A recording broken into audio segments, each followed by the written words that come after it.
hallway, Colorado Children's Hospital table where Chris is going to be. So just ask. He's going to go. We got to go. Yeah. In the hallway where the clinicians are. We're going to try because I got to move the session forward. Thank you. Chris is going to be at the Colorado Children's Hospital table for a few minutes. So if you have questions for Chris, feel free to. Yes, no problem.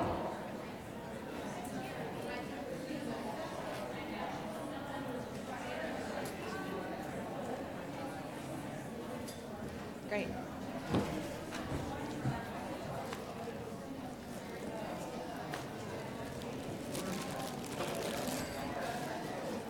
Okay.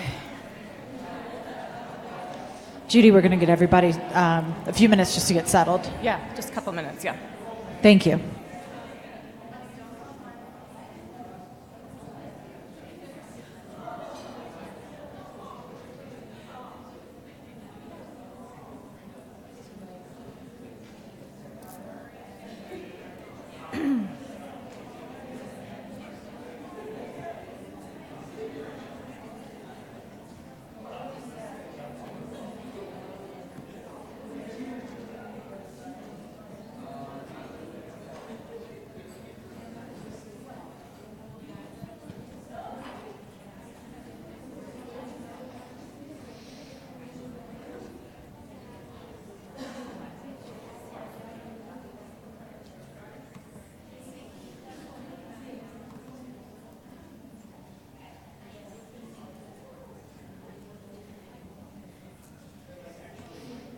Good morning. Good morning. If you're just coming into the room, this is going to be the Connecting Through Communication talk with Judy, who gave our keynote this yesterday morning.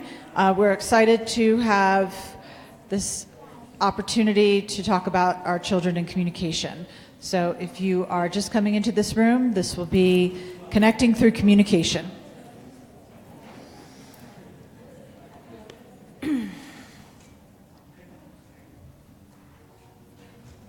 You know what, just while everyone's getting settled, I just have to test my video really quick. I don't want to start playing it and have it not work. You want to make some Halloween treats? Maybe chocolate brownies? Okay.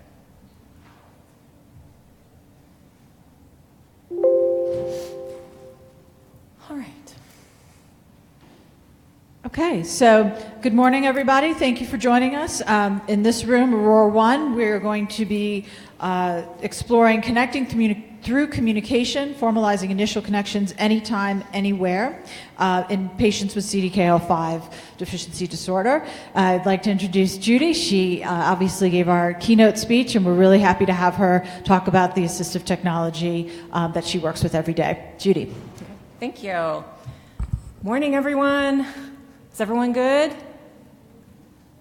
Quiet, yeah. Need more coffee, right? Okay.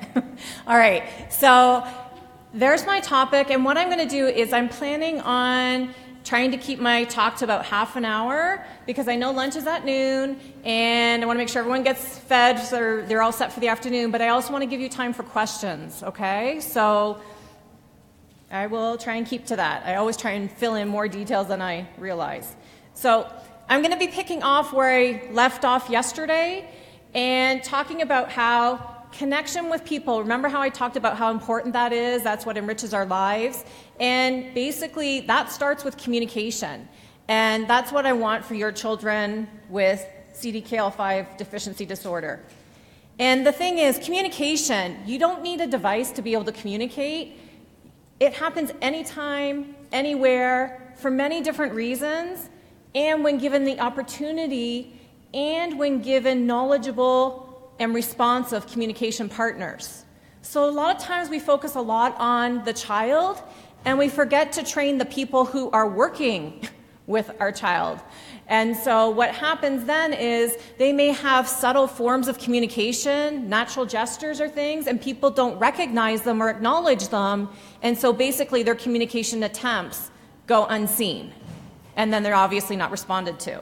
So let's take a look at all the different ways that we communicate, or that children with complex communication needs communicate, including children with CDKL5. So, facial expressions, smiles, even frowning. We forget the negative side of things, right? There can be sort of like a frown or no effect at all. That can mean I don't really care about what you're talking about. I'm not as interested. I'm listening to you, but I'm just listening. The other thing is eye contact. And I know Chris was talking about the different stages of CVI, and that when you're talking, your child may not be looking at you. So you need to give some time where there's quiet for them to look at you, because it's hard for them to look and listen at the same time.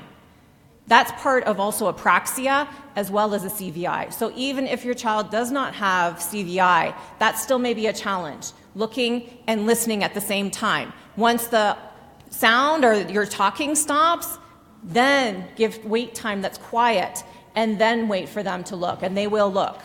Okay, but if we're constantly talking at them and not giving them a chance, it's overloading for their sensory system, but it's also overloading because they are trying to use their vision and their listening at the same time. It's just juggling too many balls at the same time. Other children, if they're ambulatory, they'll communicate by proximity. Children who are ambulatory, they'll walk up to the door to go, hey, I want to go outside. Or they'll walk up to the fridge to communicate, hey, I want something to eat. That's all communication. Or they'll walk up to you and look at you like, hey, I want to talk with you, or I need something, right? That's all communication. A lot of times people forget about that. That if someone's mobile, wherever they're walking and where they end up and stop is a form of communication, because they don't have the speech to support that. The other thing is vocalizations. So you may be talking to your son or daughter, and they may respond with, A higher pitch vocalization can be a happy sound, can indicate agreement. If you hear something where it's like you know the difference in terms of the intonation. Sometimes it might be mean pain, or I'm not comfortable, or no. But the vocalizations, if you start paying attention to the intonation, you'll hear the happy sounds. Those are good, right? That means like continue what you're doing, or I like that, but it has meaning. All of these have meaning. The other thing, too, is if someone reaches out and touches you or touches something, that's another form of communication. It might not be targeting to like two pictures, but it might be reaching out and touching something or someone. That might be like, hey, I see that you're there, hi, it's caring. It's also supporting that connection. Now, I've looked at all those, and then the other aspects are the technology ones, right? So there's all this communication going on even without access to any tools, just with natural gestures and what they normally do. The great thing about these ones that are around the outside of the other technology options, is they're portable with the child all the time, right? So there is communication anytime, anyhow, anywhere. But you have to have that knowledgeable communication partner so that they recognize them and they know what they mean. Okay?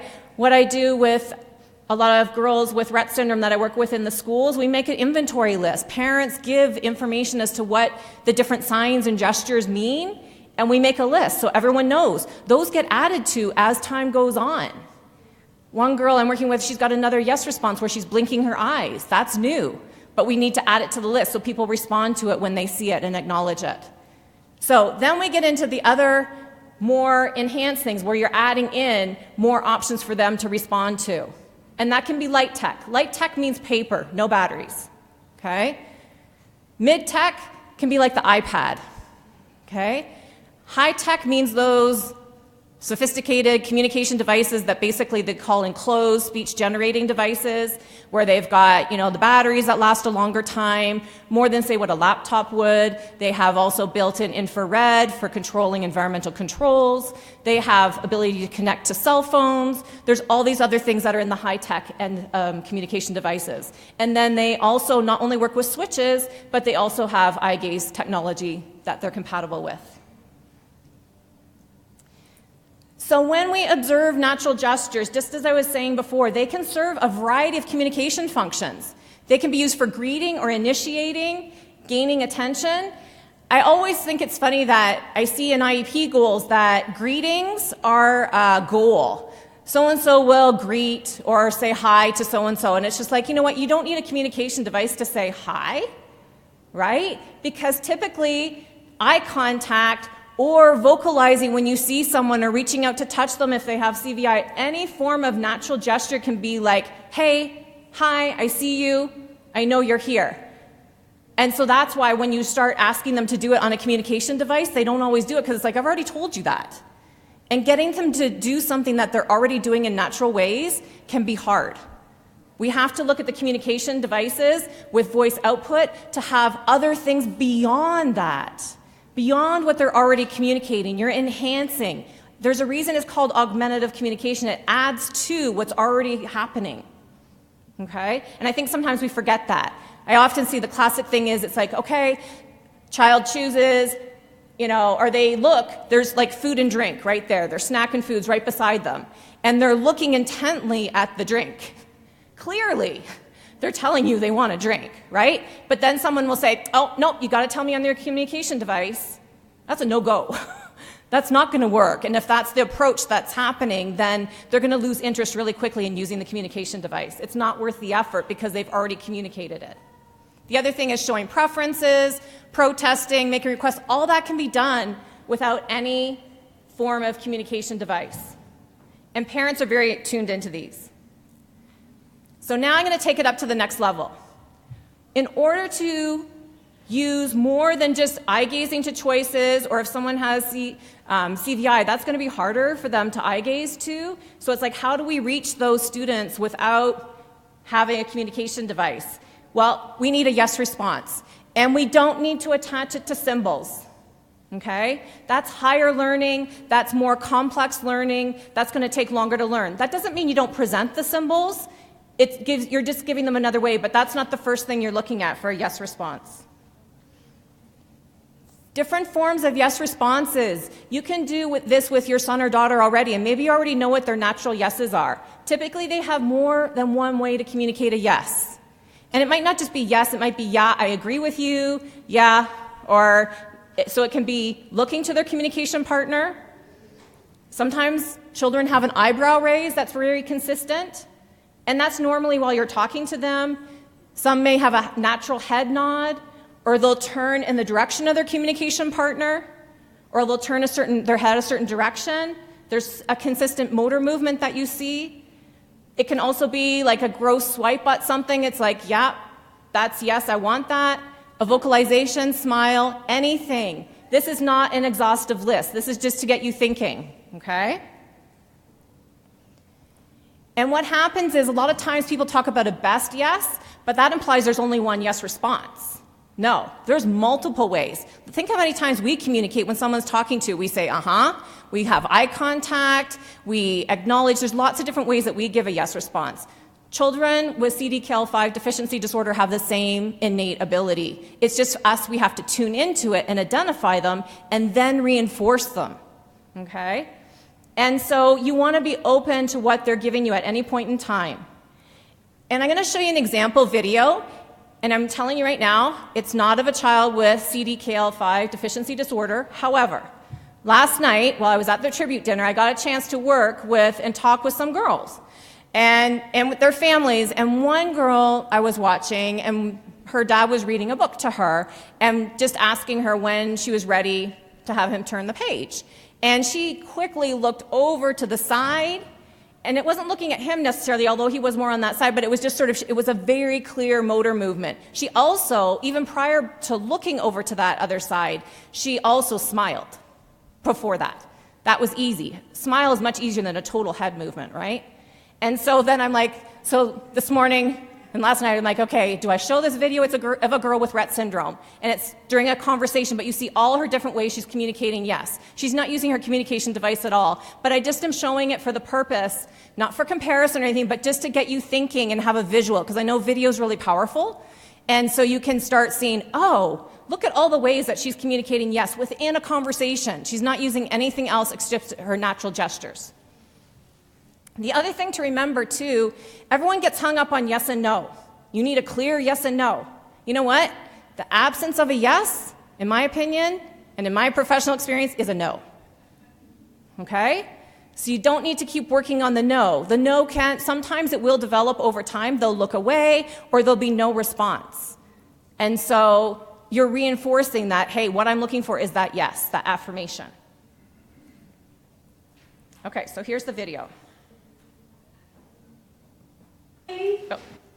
You know what, let me give you background. So the girl's with her AAC specialist is in the room and talking with her. They used to do a lot of baking together.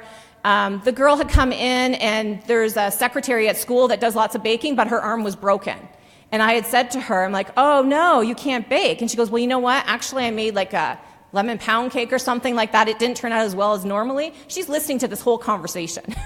And so she had gone, as soon as we set up her communication device, her Toby, she went to one of her books that talked about baking cakes and has all these fancy cakes in it. So this next conversation that you're seeing the video of is our talk about baking and things like that. You want to make some Halloween treats? Maybe chocolate brownies, since that looks like that's on your top 10. We could, yeah, chocolate brownies, and we can maybe do some decorating of them with like Halloween, like yes, oh my, that candy sounds like corn. amazing. We haven't baked yet this year. We have to make sure we Yeah, you're like use the kit, crazy use the cakes, crazy kitchen. cupcakes. Yeah, we That's have what to you're use thinking the, about? We have to ask In the high high school. school. Oh, hey. Awesome. That But you sounds really good. We have, you know what, Lilia? Yes, it does, yeah. Lilia, Miss Marcella has connections at the high school, so she can maybe get us in to use the kitchen to bake over You there. are like totally She has excited connections. and lighting up about that. I see that. We used to bake a lot, right? Those were the fun days. Those were the days. I know. None of this work stuff, right? I'm just kidding. But you could be reading about stuff like that, right? Yeah, you're telling me you remember, and that whole thing. You know what? You're so clear in telling us different ways about what you're thinking about, because you are a big eavesdropper. You hear every conversation. You do, don't you? And so that makes you were thinking about something. Reminded you about stuff? The baking. The baking and... We used to do so much baking. It was Wow. so fun, right? Yes. I know. What You're happened making to us? Susie's day. You No, know that, we're right? doing it again. That's our project for Halloween. For sure. Okay. We get very excited with her. Obviously, there's a lot of conversation going on, but she's responding to it. She's tuning in. She's not looking at us too much because probably there is so much talking. So girls with Rett syndrome have that same challenge of looking and listening at the same time is very hard. So she's sort of keeping her head down to sort of focus on listening. And then when she hears something, she's responding to it and giving a clear signal, right? Did you see all the ways she was communicating yes? Children with CDKL5 can do the same thing. I saw it last night. I'm like, okay, they're doing it. All right, so what do we do with that yes? Do you ask 20 questions all the time? No. That's too much. That's overloading. But what you can do is a technique called partner-assisted scanning. It's a really powerful technique where you can take the motor demand off the child of having to do anything except just give you a yes signal when they hear what you're naming that they want. Okay? But what it does is it opens up to way more choices than what you can present through eye gaze or than what you can present through touch, and it also helps to circumvent CVI. Because auditory scanning, they don't have to visually pay attention to what's going on. You're presenting things in a consistent manner. So what happens then is they get used to the order of what things are coming, and then they will memorize it and they will get faster in responding. The other thing is this is portable. You can have a paper display created that you can name choices on that they get very familiar with. So when you're out and about, if they start fussing, it's like, hey, I think something's wrong. Or you need something. Do you need to go to the bathroom? And so once they get familiar with it, you don't have to name each one ahead of time. You could say, here are your choices, and then go through and name it. But once they get familiar, they're going to know what's coming, and they start anticipating it. And so even with adults and teenagers, anyone who I've worked with a long time, I still use partner-assisted scanning all the time because you know what? Children have hard motor days, as I call it, or hard motor times, where they can't always use their communication device, okay? Eye gaze is tiring. Switch scanning is tiring. Accessing, and that's how you have to access a communication device, right? So it's helpful to have this in your back pocket because it is communication anytime, anyhow, anywhere, beyond just 20 questions, okay? And they learn it really quickly. And all you're needing is that yes, one of their yeses to indicate their choice. So you can start also using a multiple-page communication system pretty quickly. And they don't have to know it because you're modeling it, you're using it with them, and they're going to learn it through you naming the choices. So it's not like, well, we have to make sure they know this symbol, and we have the perfect symbol outlines for them to see. Yes, you want to incorporate that, but that's not the purpose of it because you're naming the choices. And so you can basically, you're presenting the choices verbally and visually with a definite pause between them. Okay? So we're waiting for that time to give them the time to give one of their yes responses. The amount of time you give is going to be dependent on the normal wait time that you have to give in order to see that yes response. So that's going to take some play time. Some children, it can take 6-7 seconds, especially initially, right? When they're first learning it. Other times, it can take, if they're really motivated to tell you something, that can help override their apraxia, that can help sort of put everything in alignment, then they can create that motor movement very quickly and you're going to see a faster response, okay? If they're so upset, like they're really agitated, their sensory regulation, remember the chart I showed you yesterday? Don't expect to use partner-assisted scanning then. Then you just got to go into mom or dad mode and look at comfort. Figuring out yourself what sort of the things are to get them comfortable because they're in that red zone and they're not going to be able to communicate. But when they're in the green zone, or you see them maybe going into that yellow zone and starting to fade or get over-agitated, that's when you can pull out the partner-assisted scanning and find out what's going on. Because they're in that sort of zone where they're moving into something. If you give them something that they need, it'll bring them back to that green zone, okay? And as I said, you only need a yes response.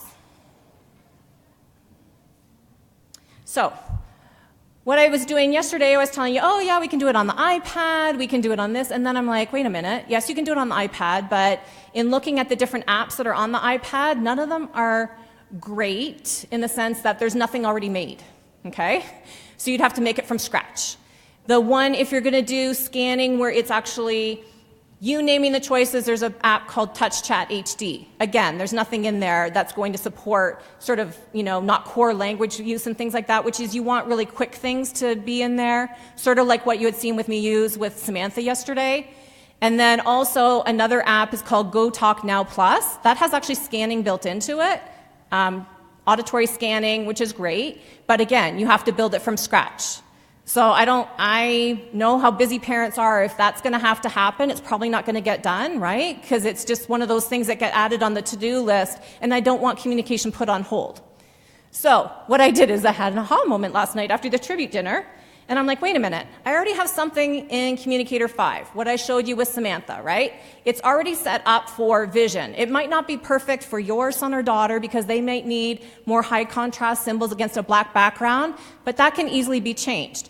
Also, you can also use it on a computer because Communicator 5, there's an evaluation copy you can get, and if you have a Windows computer, you can download it, so you can actually have that system running on there. You can also, sometimes what's happening is more motivating with a voice versus the paper. And then as Chris was saying too, if you have it on a computer where there's backlight, that can help visual attention more. And I've seen that. I see that even across other children with complex communication needs, that the paper version, they're like, yeah, I'm done with that. Or they just don't pay attention to it as much as they do actually the items on the computer or on an iPad. And so I want to make sure that you know partner-assisted scanning is not a replacement for still going for that communication device where they can independently navigate to what they want to say, okay? But because this is supported communication, but they need everything, right? It's not just one communication system that's going to meet their needs and really support them across every environment or across different communication partners. So, but what it will do is support conversation and language development, because you're going to give them access to more ways to express themselves than what they currently have. And you're just building on yes. Okay, so what do you use with it? As I said, this is Samantha's page that I've already created. It's got multiple pages in there. And you can change, she doesn't have that high contrast PCS symbol up in that top left corner, but it's pretty easy to change within Communicator 5. In fact, those symbols actually come with it. So it's not like you have to buy anything to add on to it. So anyway, so it's already there, and there's multiple pages. So how does it work? So what did I do? Is I actually changed some of her pages to scanning, because using eye gaze is different than scanning, because scanning I want to make sure the labels are named, and I want to make sure it's skipping some of those blank spots, and I want to be more thoughtful about making it make sense from a scanning point. But anyway, there's some tweaks that I can do to get it working for people. So let me go back. I made a quick video this morning. It's not my best work, I'll tell you that.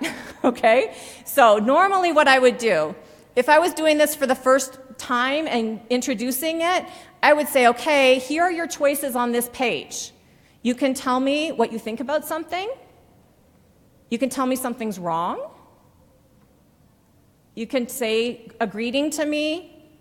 Maybe you want to tell me yes or no.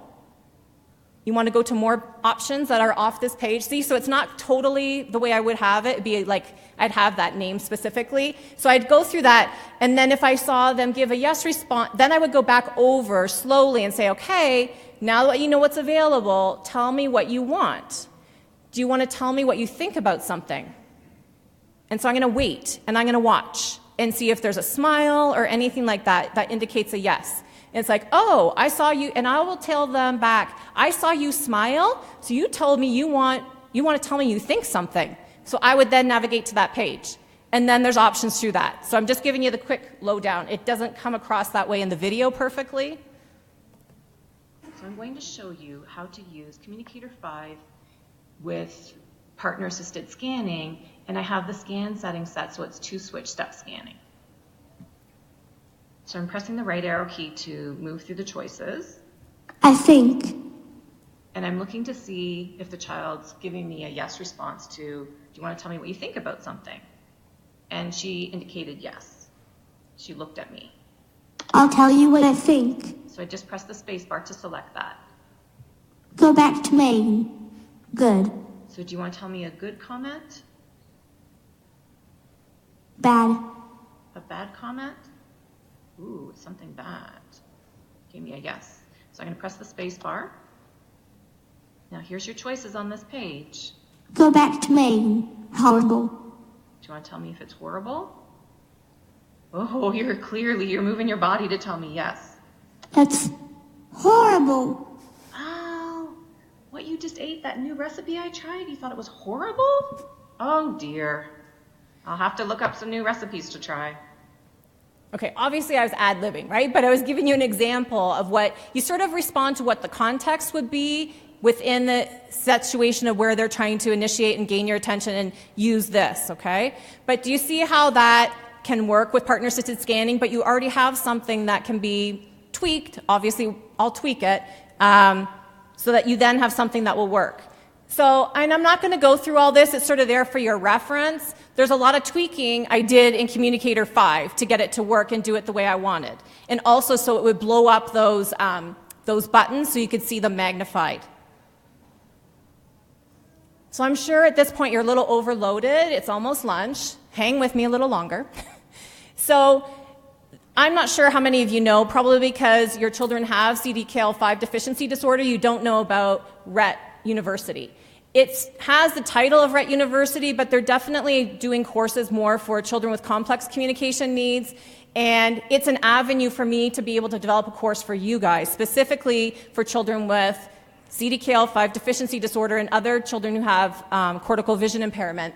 So I can put this up and develop my page set so they scan well. And so there's two different options, the one being the symbol sticks with the sort of red outline to help bring out the salient features of the meaning of the symbol, or also with a black background and those high contrast PCS symbols.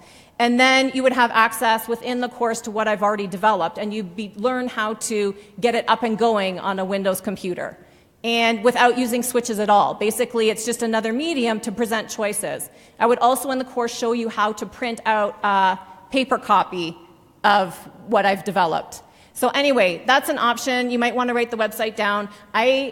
After I get home and after I do a webinar for rhettsyndrome.org on July 10th, then my next priority is to get this ready and out, because I know there's nothing really out there right now to support partner-assisted scanning for children with CVI, and also just to help you move forward with communication and while you're pursuing other high-end devices, okay?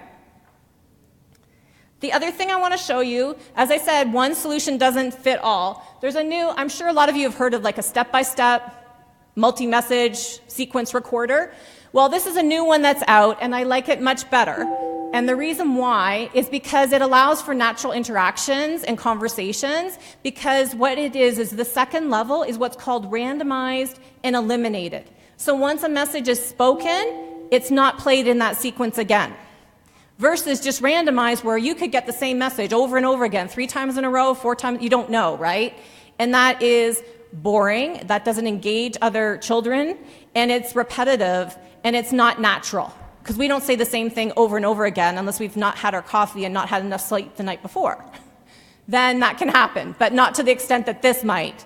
Plus, the other thing is the step-by-step communicator, not everything is done in a sequence, right? And then it becomes predictable and old. This adds variety, so supports engagement. So I'm just going to play one that I created, ad lib. So I'm going to put it on number 2. Good morning.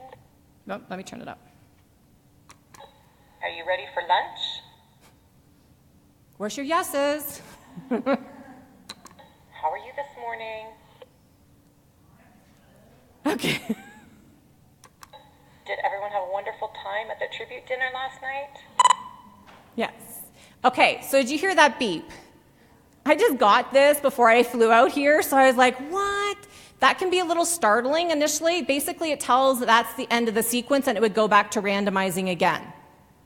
Not so happy with that, but it is what it is, right? There is another company that has another similar thing out here called Adaptivation. I'm going to try and get my hands on that one and see if it does the same thing. The one thing that this AbleNet one has over that one is this one has 4 minutes of recording time. That one has 90 seconds per level.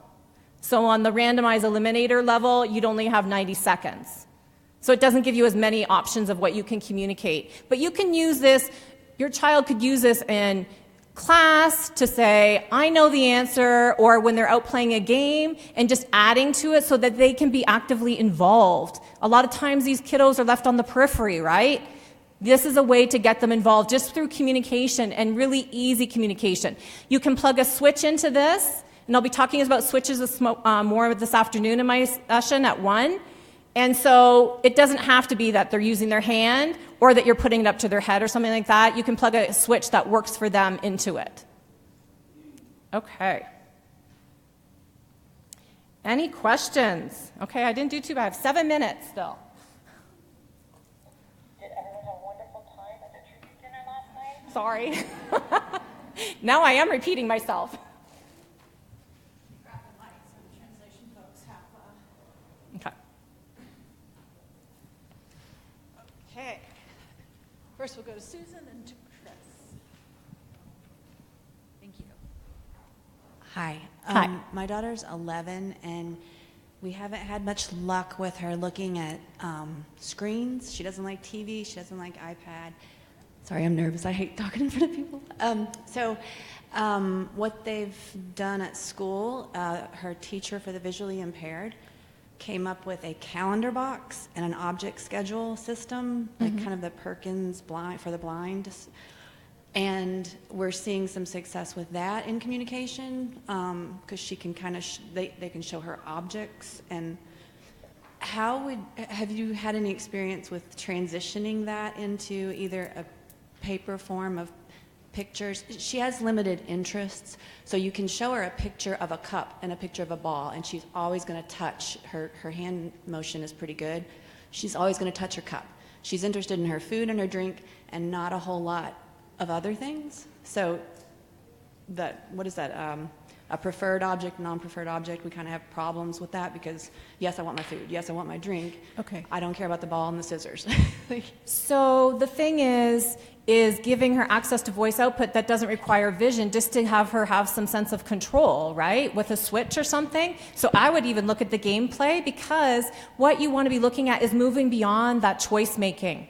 She might be like, I don't really care what the choices you're giving me except for my food. Nothing else really matters. But then I bet you what would matter is social connection with peers, being able to join in a game and say something or play. There's a lot of Switch adapted toys out there. And it's like, yeah, Switch toy is one thing, but there's actually even like through enabling devices, there's actually like a dice roller that is Switch activated, so you can have her roll the dice and playing more live games, right? Not so computer-based type things. And I've had other children who have CVI, we put the device even behind them, and they do auditory scanning. And so hearing it, but then it's not about choice making then, it's about some of those comments. And you know what you see is those ones where there's more of exclamation and more, excitement and things like that. They're going to say those first, and they're going to find them and remember where those ones are, because they're going to get a reaction from their people in their environment. It's all about people and connecting with people. Maybe she's done with the objects and things, right? So does that answer your question? Don't give up. Don't give up. So for partner assistive scanning, Yes. I often wonder, is there something that you recommend to do to let your child know, okay, it's time to make a choice, whether it's an audio tone, or just saying their name, like, hey, Avery, get ready, I'm going to give you a choice, and then to fall in line with, preparing the child to be ready to go. So that way, like if we're in a crowded restaurant, there's a lot of things going on, but I want to know that she knows it's her turn and this is for her. So you set up situations where she has a choice, or there might be something that she wants to say. So you could even incorporate the partner-assisted scanning, because it gets you beyond more than two objects or two things that you can present.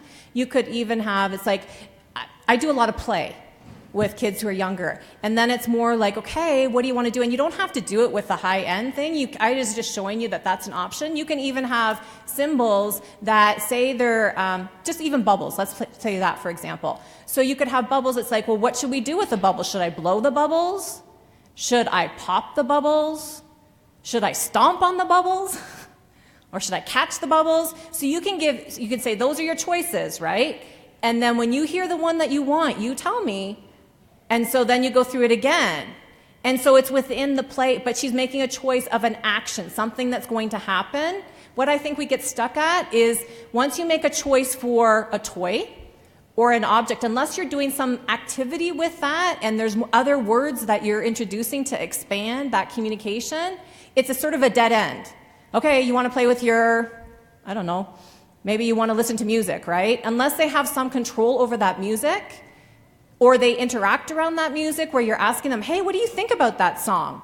And then you could, that's a natural segue. It's like, hey, do you like it? Do you love it? Do you think it's cool? Do you think it's boring? Or do you think it's got to go? So you can just, and so within those pages that I was showing you, those types of things are in there, so that it's a natural way. So there's a lot in there that you can actually expand communication on, and you don't have to use the computer with it. You can just get ideas and the vocabulary of what to do and what to present. Does that answer your question? A little bit, I know. The restaurant stuff's hard because there's going to be so many competing things going on. So I would be doing it more at home first, in a quiet environment where she's comfortable, and then also she's going to be more apt to respond to you. In a noisy restaurant, that's going to be harder. At this point. Yeah. So the things you're suggesting are assuming receptive language skills that I'm not so sure my son has. Do you see them becoming more apparent when you start this? Or often do the parents already know that they're responding to those kinds of language? I don't think we know, because when I meet children, I'm not sure either, but I presume competence, right? And I start at a certain level, and I engage in play. It's like there's no consequence to it, right? I will take any response because I want to reinforce it and build on it. So even if they don't completely understand, because this is all new, right? It's like, what are you doing with me? What are you asking me? Then, but they're going to learn. Remember, they can learn. But if you don't do it and they don't have the opportunity, they're not going to learn that language, or that they have a choice or more say over what's going on in their environment, or more ways to communicate. Does that make sense? Yeah. I think we have time for one more question.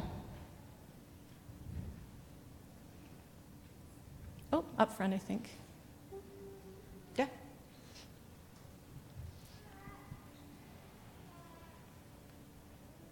I think we're going to need a little bit of translation help. Thank you. Yeah. You are all asking wonderful questions, making me think on my feet.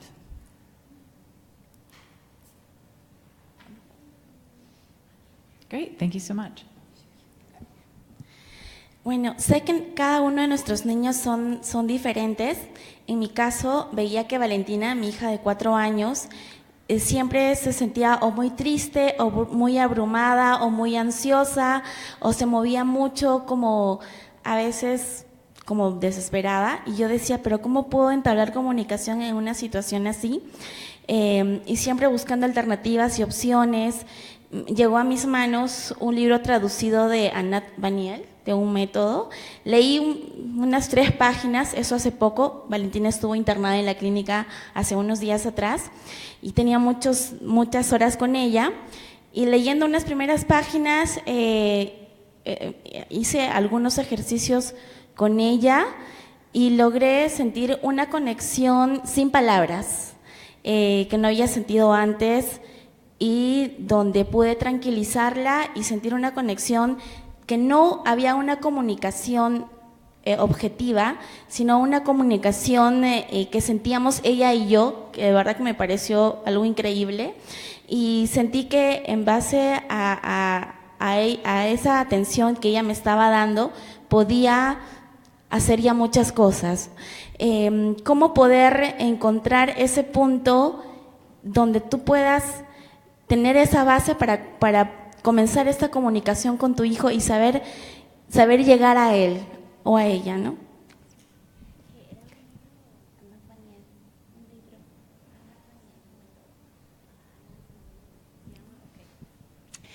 I know that all of our children are very different. My daughter, who's 4 years old, Valentina, oftentimes she's very sad and overwhelmed and anxious, and she moves around a lot. And I haven't found a way to really communicate with her. But the other day I grabbed a book, it's a 3-page book of the method Untitled. I'm not familiar with that or what that might be in English. But I read her the first few pages and did a few exercises with her. And for the first time I felt that we had a wordless connection. And I was able to help calm her down. And it wasn't objective communication, but I felt that we had finally created a connection. And it was really incredible. And that attention that she was able to give me with those first few pages that I was reading her let me do more with her than I had been able to do in the past. How can I find that foundation to be able to recreate that type of connection?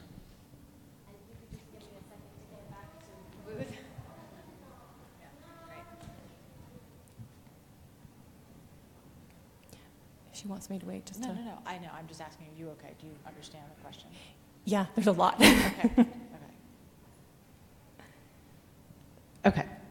Okay. So that is awesome that you found a way to connect with your daughter. And what that means typically is you found a means to, like through a book that she was interested in, you found something she was interested in, and so then you were able to, she's naturally giving you things, and you were open and were watching what she was giving you. And because you were responding to it, she gave you more. You summarized the essence of how this all starts and how it works. It does work. But I think a lot of times we are so busy that we don't take that dedicated time to really connect. Like, our world is so much distractions going on. So if we're distracted when we're working with a child, especially with cortical vision impairment and multiple things going on with them within their body, they feed off our energy. They feel that as well. And so it's hard for them to calm. But it sounds like you were really calm and just were reading a book. That is a really great way to connect. And then you see other things happen. And what you described is what I saw last night at the tribute dinner with one family.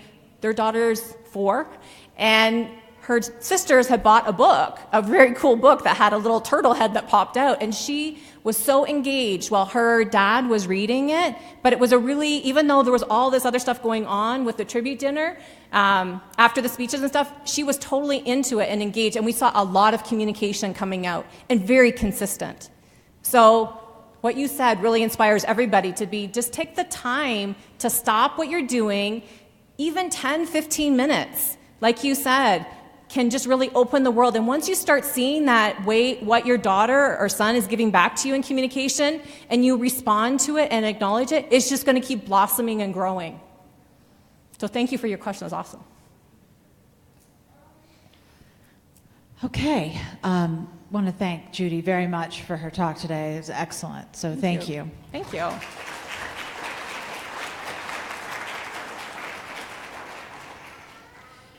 So we have lunch right now.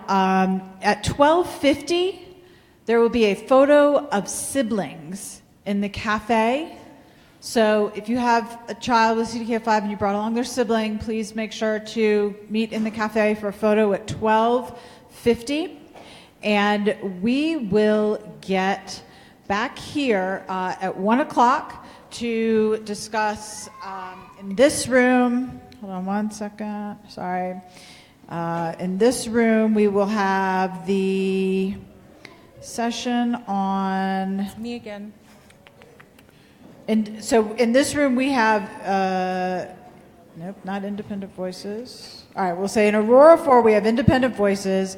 And of course, it doesn't slip back to where I need it to slip back to. We have student-centered A for learners in cortical vision impairment, right? Oh, in here?